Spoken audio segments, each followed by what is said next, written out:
Well, according to my understanding, Comrade Mubior, the genesis of the problems was brought about by the call for reforms and change within the SPLM party. We, the pro-change individuals, all felt that it was a wake-up call. And when the party itself decides that it's time for change, just like the leaders decided in December, we felt that change was going to come. How it turned out was not in our expectation. We know how the situation of the country is turning at the moment with the current economical crisis that is ongoing within the country and the desperation for change within the country. My understanding to the crisis in terms of the change that were called about by the leadership of the SPLM was in reference to the leadership itself. We know that President Salva Kiir, the leader who took over since the signing of CPA after the death of our late leader, Dr. John, him being in that position, we felt that the struggles that we as the citizens of South Sudan had during the years of struggle under the leadership of Chairman, late Chairman Dr. John, were going to end. But his leadership has brought about greater and greater sufferings to the people of South Sudan. And these sufferings are what brought about the call for change. The leadership, for one, we believe that the leadership is not a leadership that is there to represent the people, the current leadership.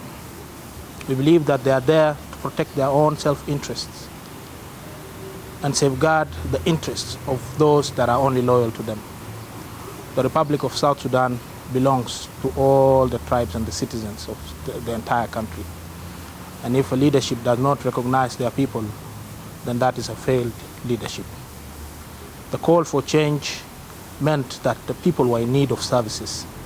Since the CPA was brought about, service delivery has become a problem. We still lack roads that connect the entire 10 states. We still lack hospitals. We still lack schools. And we're now holding our own people as hostages. Why should we keep on suffering as such?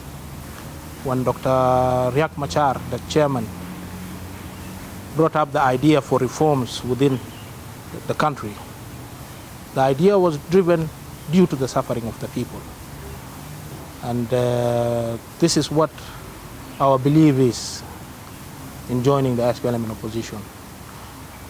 The December incident that is now being fomented as a coup attempt was a reaction to the reforms that were being called. And in my own belief, and being there personally and having witnessed the atrocities that evolved around the area due to the incident, this itself is a sign and indication of failed leadership. They say it was a coup attempt, but it wasn't. We believe that this was a reaction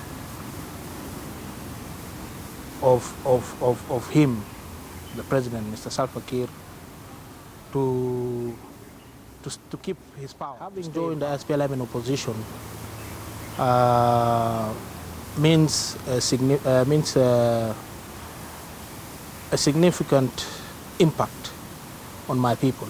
And why I say this is because having just joined the movement, how this movement has been labeled in the country is different from what I have observed and from what I believe in.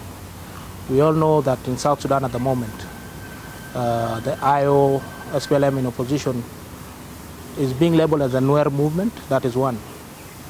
Number two, it's being labeled as the killers, those who committed the atrocities and the coup plotters.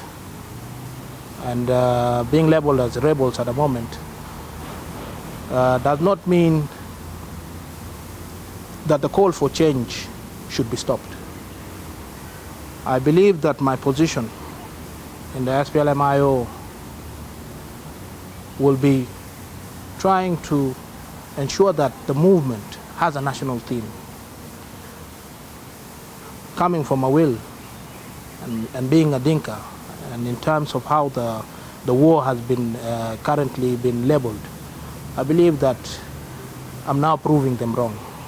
And I call upon all the youths, or all the concerned youths, who feel the need for change, who know that the country is falling apart and the country needs to be raised and rescued immediately, to stand up for their beliefs and rights. The Republic of South Sudan belongs to all of us, and we believe that what we are now doing as the youth who have also absorbed into Dr. Yak's ideas is for the future, and the future starts in reference to my fellow youths and Dinkas who are now against my joining to the SPLM IO. I would urge them to know that this decision that I've taken is for the future, for the people who are now in South Sudan and for the future generation. I took the decision because I believe that Dr. Riek Machar's call for reforms within the party and change within the country was a step towards an embetterment of the lives of the people. Well, now this is my message to the youth of South Sudan, particularly those who have chosen to take up arms in fighting each other. As we all know, I'm a youth myself, and I hail from the state of Northern Bahr al-Ghazal. My message goes out especially to the youth of Bahr al-Ghazal, those that are fighting their brothers. South Sudan belongs to all of us. This is a war that has no base, a war that is taking us nowhere. And today I urge all the youths, particularly those in the army, the Matianganyor, those that participated heavily in protecting what they call the current government. It is not the government you are protecting, it's individuals. You are protecting individuals' interests, but not your interest. I call you all to put down your arms. I call you all to go back to your villages. This war is taking us nowhere, and it's time that we start calling for reforms. I always say that we are one, and us being one means that Nuer, Dinka, and the other 64 tribes, the entire 64 tribes of South Sudan, are one people.